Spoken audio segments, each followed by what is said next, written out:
پاکستان اور امریکہ کے درمیان روزویلٹ ہوٹل نیو یارک پر تعاون کا فریم ورک طے۔ روزویلٹ ہوٹل کے آپریشن، تزئین و آرائش اور بحالی کے لیے مفاہمتی یادداشت پر دستخط۔ وزارت خزانہ اور امریکی جنرل سروسز ایڈمنسٹریشن میں ضابطہ کے طور پر اشتراک۔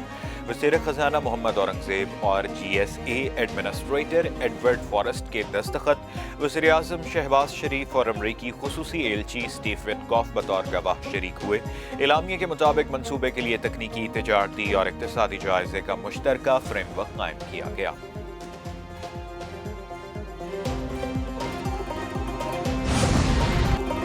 لکی مروت میں سیکیورٹی فورسز کا انٹیلیجنس بیسڈ آپریشن، 4 خارجی مارے گئے۔ آئی ایس پی آر کے مطابق لکی مروت میں بھارتی پراکسی فتنہ الخوارج کے دہشت گردوں کی موجودگی پر کارروائی کی گئی۔ ہلاک 4 خوارج مختلف کارروائیوں میں ملوث تھے۔ ہلاک دہشت گردوں سے اسلحہ اور گولہ بارود برآمد ہوا۔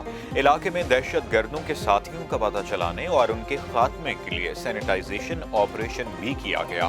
انسداد دہشت گردی کی یہ آپریشن عزم استحکام بھی ان کے تحت کیے جا رہے ہیں۔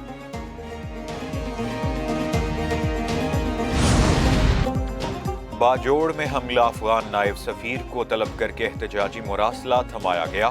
افغان سرزمین سے دہشت گردی، پاکستان کا ایک بار پھر احتجاج۔ ترجمان دفتر خارجہ کے مطابق باجوڑ حملے کے تناظر میں افغان ناظم الامور کو ڈی مارچ کیا گیا۔ 16 فروری کو باجوڑ حملے میں 11 پاکستانی فوجی شہید ہوئے۔ قومی سلامتی پر کوئی سمجھوتہ نہیں کیا جائے گا۔ ٹی ٹی پی افغان سرزمین سے بلا روک ٹوک سرگرم ہے۔ ملکی سرحدوں کے دفاع کے لیے دہشت گردوں کے خلاف کارروائی کی جائے گی۔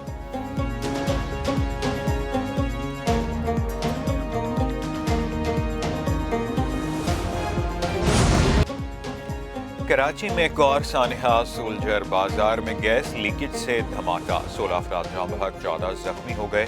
جاں بحق افراد میں خواتین اور بچے بھی شامل۔ دھماکے سے 3 منزلہ عمارت کا ایک حصہ منہدم، زخمیوں کو طبی امداد کے لیے قریبی اسپتال منتقل کر دیا گیا۔ ریسکیو حکام کے مطابق ملبے میں دبے تمام افراد کو ریسکیو کر لیا گیا۔ رہائشی عمارت میں دھماکہ گیس سلنڈر کی وجہ سے ہوا۔ ڈی سی ایسٹ نے کہا ممکنہ طور پر سحری کے لیے سلنڈر چلایا گیا جس سے دھماکہ ہوا۔ وزیر اعلیٰ سندھ کا گیس لیکیج کے باعث عمارت میں دھماکے کا نوٹس۔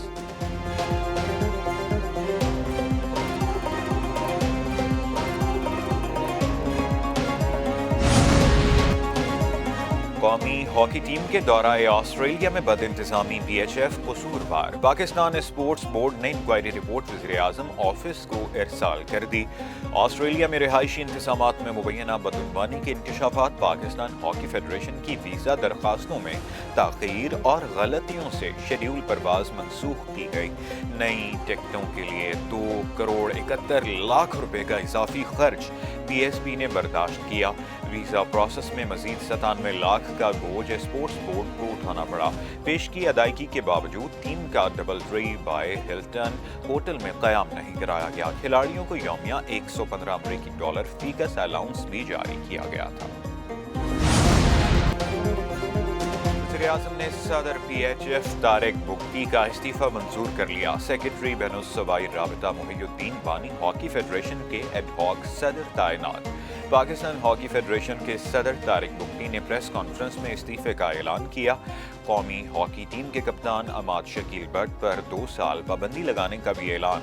ہاکی کے معاملات کی خرابی پر وزیر اعظم اور فیلڈ مارشل سے تحقیقاتی کمیٹی بنانے کا مطالبہ۔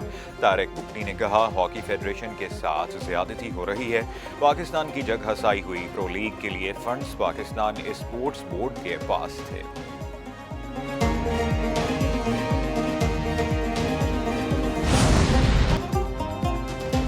Chairman P C B Mohsin Naqvi سے قومی ہاکی ٹیم کے کھلاڑیوں کی ملاقات۔ کھلاڑیوں نے پرو ہاکی لیگ کے دوران پیش آنے والے ناخوشگوار واقعات سے آگاہ کیا۔ محسن نقوی کا ہاکی کھلاڑیوں کے ساتھ ناروا سلوک پر افسوس کا اظہار۔ چیئرمین پی سی بی نے ہاکی کھلاڑیوں کو 10-10 لاکھ روپے کے چیک بھی دیے۔ دوسری جانب چیئرمین پی سی بی اور وزیر داخلہ محسن نقوی نے پاکستان ہاکی فیڈریشن کا صدر بننے کی خبروں کی تردید کر دی۔ محسن نقوی نے سوشل میڈیا اکاؤنٹ ایکس پر پیغام دیا اور اعلان کیا کہ وہ پی ایچ ایف کے صدر نہیں بن رہے۔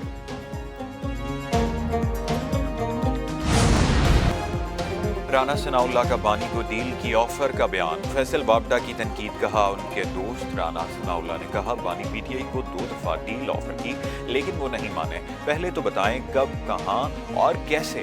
یہ وہ ڈیل ہے جس کا صرف آپ لوگوں کو پتا ہے۔ آپ لوگ خوش قسمت ہیں کہ اس نے بقول آپ کے ڈیل نہیں مانی۔ اگر بانی پی ٹی آئی یہ مبینہ ڈیل قبول کر لیتے تو پھر اس نے تو سیاستدانوں کے پیچھے ہی آنا ہے اور آپ لوگوں کو چھوڑنا بھی نہیں۔ پھر سیاستدانوں نے کہاں جانا ہے یہ مجھے نہیں پتا۔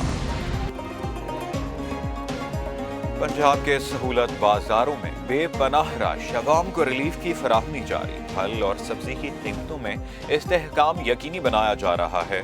وزیر اعلیٰ پنجاب مریم نواز شریف کو کنٹرول روم میں رمضان بازاروں کی صورتحال پر بریفنگ دی گئی، سیکیورٹی اور صفائی ستھرائی کے انتظامات اور شکایات کے ازالے کے لیے اقدامات۔ وزیر اعلیٰ مریم نواز نے فون پر شہریوں سے بات چیت بھی کی، اشیاء ضروریہ کے نرخوں اور مسائل کے متعلق پوچھا، کہا وہ جب حکومت میں آئی تھیں تو پیاز 300 روپے فی کلو تھا۔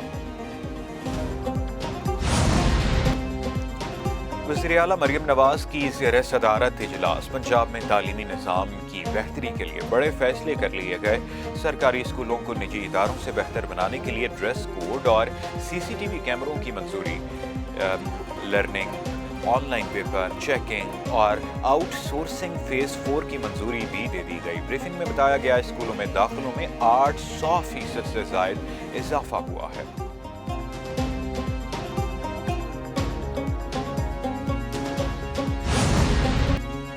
اسلام آباد کے خستہ حال تھانوں کی حالت زار بدلنے لگی، تھانہ کوہسار کی تعمیر نو مکمل، مزید 2 تھانے تکمیل کے قریب، وزیر داخلہ محسن نقوی کا نئے تعمیر شدہ اور زیر تکمیل تھانوں کا دورہ، تھانہ کوہسار زیر تعمیر وومن پولیس اسٹیشن G6 اور زیر تعمیر تھانہ کورال کا معائنہ کیا۔ وزیر داخلہ نے تھانہ کوہسار کی نئی عمارت میں جدید سہولیات کا جائزہ لیا، تھانہ کوہسار میں فرنٹ ڈیسک اور دیگر سیکشنز دیکھے۔